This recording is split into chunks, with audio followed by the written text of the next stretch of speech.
तो जो मशरूम का पॉली हाउस उसका कार्य प्रगति पे है और देखिए कुछ इस तरीके का होगा। तो चाचा जी कैसा हो रहा है काम? मस्त हो रहा, ठीक है। कार्य तो काफी कुछ हो गया है और बहुत अच्छा भी लग रहा है। तो यहाँ पे कमला चाची काट रही है घास। तो पहुँच चुकी हूँ मैं कमल पानी में, बाकी यहाँ से हेवल काटने के लिए। तो हम तीनों ने पार तक घास काट दिया है। ये दीजिए था, हाँ इन्होंने ये लगा दिया। मुझे ये गोबर भर के लेके जाना है घर वाले बगीचे में, तो यहीं पे लेके आई थी मैं 3 कंडे गोबर।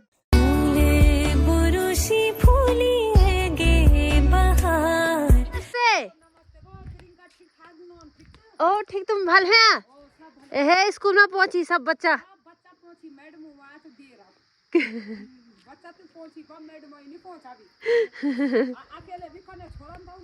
हाँ ही प्रणाम प्रणाम प्रणाम प्रणाम, खूब पड़ेगा रहा। तो जो मशरूम का पॉली हाउस था उसका कार्य प्रगति पे है और देखिए कुछ इस तरीके का होगा। ये देखिए, तो यहाँ पे निरीक्षण करने के लिए चाचा जी और पतिदेव जी आए हुए हैं। तो चाचा जी कैसा हो रहा है काम? मस्त हो रहा, ठीक है ना? और पतिदेव जी, क्योंकि दोनों ही हैं इस चीज के मालिक, है ना? अब ये खड़ा है, इसके बाद एक और साइड में खड़ा होगा। अच्छा अच्छा, 2 बनेंगे ना? अभी बाहर में पूरा ये लगेगा, बाहर में पूरा ये लगेगा। अच्छा त्रिपाल, अच्छा चलो बढ़िया है। तो मैं यहाँ से गुजर रही थी तो मैंने देखा कि अरे कार्य तो काफ़ी कुछ हो गया है और बहुत अच्छा भी लग रहा है। जिस टाइम नहीं हो रहा था वो लग रहा था कि यार क्या कर रहे हैं, पाइप को जोड़ रहे ऐसे कर रहे, पर अब जब ये खड़ा हो गया है, मतलब एक तैयार हो जाएगा आज, तो बढ़िया लग रहा है। मतलब काम बहुत बड़े तरीके से कर रहे हैं। बाकी जब मशरूम लगाएंगे तब पता चलेगा कि कैसे हो रहे हैं मशरूम। बाकी यहाँ पे निरीक्षण करने के लिए चाचा जी और पतिदेव जी आए हुए हैं, क्योंकि यही दोनों हैं इस चीज़ के मालिक और वही देखने आए हैं कि भाई काम ठीक हो रहा है नहीं हो रहा है। बाकी काम बहुत अच्छा कर रहे हैं। चलो ये लाओ जन बोले बढ़िया, तो टेंट ऑन निकल लो तैयारी, ये माँ टेंट लगा दिया, अब बढ़िया तो टेंट स्टेज बना जाए। सबसे पहले आप सभी को मेरा प्यार भरा नमस्कार। मैं प्रियंका बिष्ट आप सब लोगों का स्वागत करती हूँ मेरे एक नए ब्लॉग में, चमोली जनपद के एक खूबसूरत गाँव दीवा खैक से। बाकी ब्लॉग की शुरुआत हो रही है सुबह के 9:30 बजे से और मेरी तैयारी हो रही है घास को काटने के जाने की। तो मतलब क्या है कि बस अब है ये लास्ट। तो उषा दीदी गई हुई है, तो बहुत पहले उन्होंने बोल दिया था, सबसे पहले मतलब रेखा चाची ने बोला था, फिर उसके उषा जी ने बोला था भाई मेरे घास काटने आ जाना।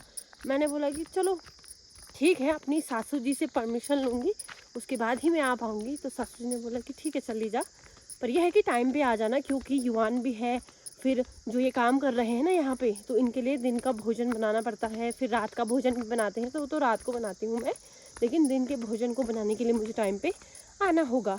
बाकी यहाँ पे जो कार्य चल रहा है बढ़िया चल रहा है। शुरू दिन जिस दिन सामान लाते थे मैं बोल रही थी यार कितना सारा सामान है, पता नहीं क्या कैसे क्या, पर नहीं काम देख के अच्छा लग रहा है, काम ठीक हो रहा है।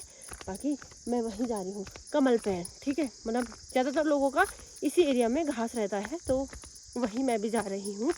तो ये है कि मुझे ऐसा लगता है कि शायद आज लास्ट दिन होगा, इसके बाद मैं अभी फ्री।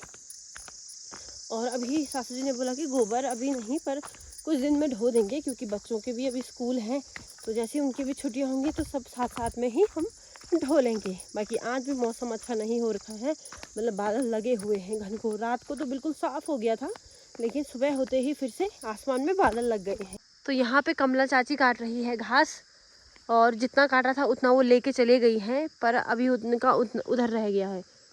तो पहुँच चुकी हूँ मैं कमल पानी में, बाकी यहाँ से हेवल काटने के लिए। बाकी ऊपर आई हुई है आरती दीदी, और वो तो अपने तो तीन एन भी आएगा स्कूल में। अरे अभी को आए नू वही तो, हाँ तो वो भी आई हुई है, उन्होंने भी काफ़ी काट दिया है। और ये देखिए यहाँ से काटना है मुझे, और ये है उषा दीदी जिन्होंने इतना काट दिया है। शायद मैं लेट हो गई हूँ, पर क्या कर सकते, घर में सब कुछ देखना पड़ता है यार।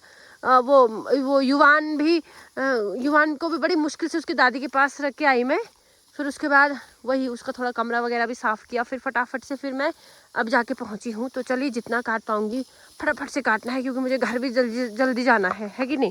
फोन आएगा तो तुरंत चली जाऊँगी मैं। बाकी मौसम देखिए ऐसा हो रखा है, अब हल्की और ठंड होएगी सो। तो हम तीनों ने